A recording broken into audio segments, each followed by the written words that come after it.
The number of people killed in violent protests in South Africa has risen to at least 10, forcing President Cyril Ramaphosa to deploy the military to help police contain the unrest.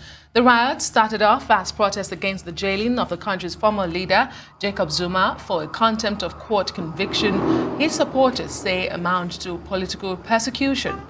KwaZulu-Natal and the Gauteng province have seen most of the disturbances, with looting, blocking of roads and burning of business premises reported over the last 24 hours. President Ramaphosa says the violence cannot be justified and he will make sure that order is restored in the country. Over the past few days and nights, there have been acts of public violence of a kind rarely seen in the history of our democracy. Property has been vandalized and destroyed. Shops have been looted. Law-abiding citizens have been threatened and intimidated. As a Commander-in-Chief of the South African Defence Force and our security forces, I have today authorized the deployment of the Defence Force personnel in support of the operations of the South African Police Service.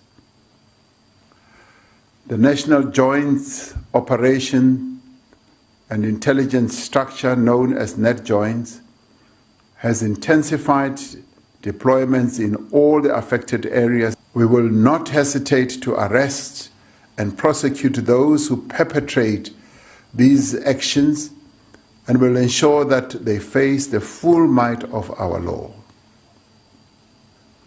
This is a clear instruction that I have given our security personnel.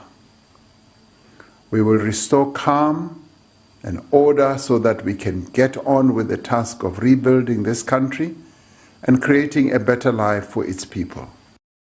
Well, let's cross over to South Africa now and speak to our RISE correspondent, MXOLISI Masango, who is monitoring events on the ground. MXOLISI, good to have you with us. What's the situation there right now? We heard your president saying that those who are perpetrating these events will face the full wrath of the law and promise to restore calm. But we hear that at least 30 people have died since the protests began. Please give us an update.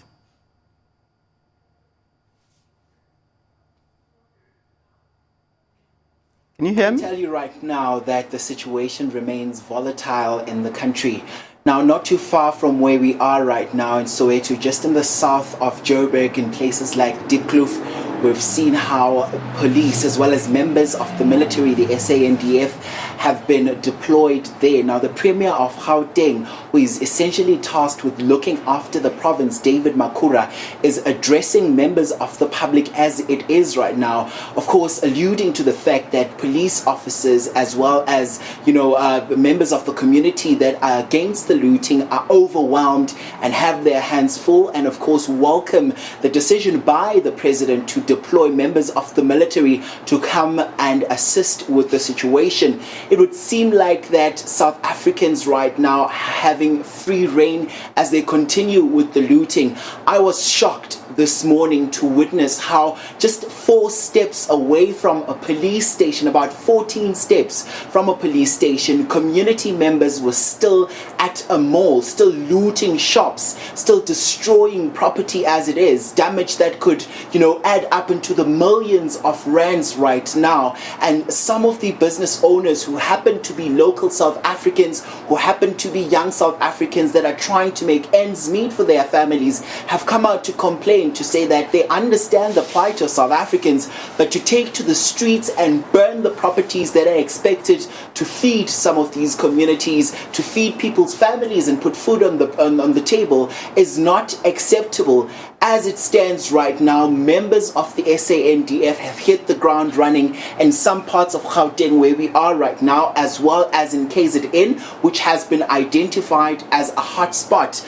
Now, in KZN, members of the SANDF started this morning with sweeping the area. but we could still see people there arriving in vans and trucks and cars, still unloading some plasma TVs, some refrigerators, some microwaves into their cars. And then you have South Africans coming out to say that they live beyond the poverty, below the poverty line, and they live hand in mouth. What are they expected to do? If an opportunity comes up for them to go and get something in those shops, they will go and do that. We've seen warehouses, we've seen trucks that are being stopped on the highway, and they are not able to go and deliver the essential goods that they're supposed to go deliver. Subsequently, we've seen the vaccination for COVID-19 being immensely disrupted here in the country, with seeing that the supply chain has also been disrupted, seeing that some of these suppliers are not able to get from point A to point B. So the situation still remains tense in the country. MXOLISI, the president has addressed the nation twice in the last 48 hours, but he doesn't seem to have done much. And as you have reported, despite the deployment of the military to help the overwhelmed police, these vandalism and looting continues. But the president describes this as opportunistic crimes.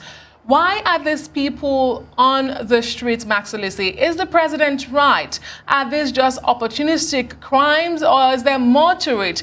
Are they angry about former President Zuma being in jail? What exactly is South Africa dealing with at the moment?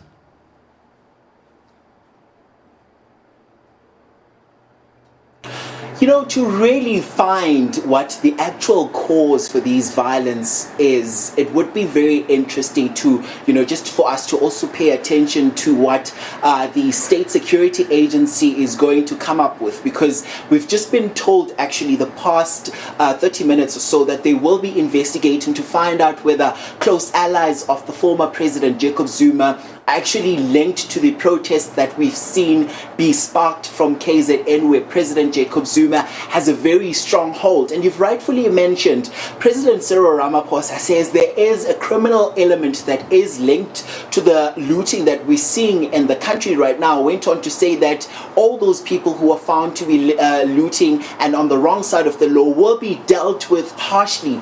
As it stands right now, about 480 people have been arrested. And we've heard some political parties come onto the table to criticize President Cyril Ramaphosa yesterday, saying that for him to bring this kind of a solution, such as the military, to assist in this problem is not really going to yield successful results, because they feel this is a political problem which deserves a political answer. When you have people that are starving in the country, when you have people that are unemployed, they are bound to, of course, go and loot there. Thank you so much for the updates from South Africa. And just as you were speaking about the arrest, we're seeing live visuals coming in from South Africa, I believe Johannesburg, about some police arrest there on the screen from those who are looting those businesses. But thank you so much.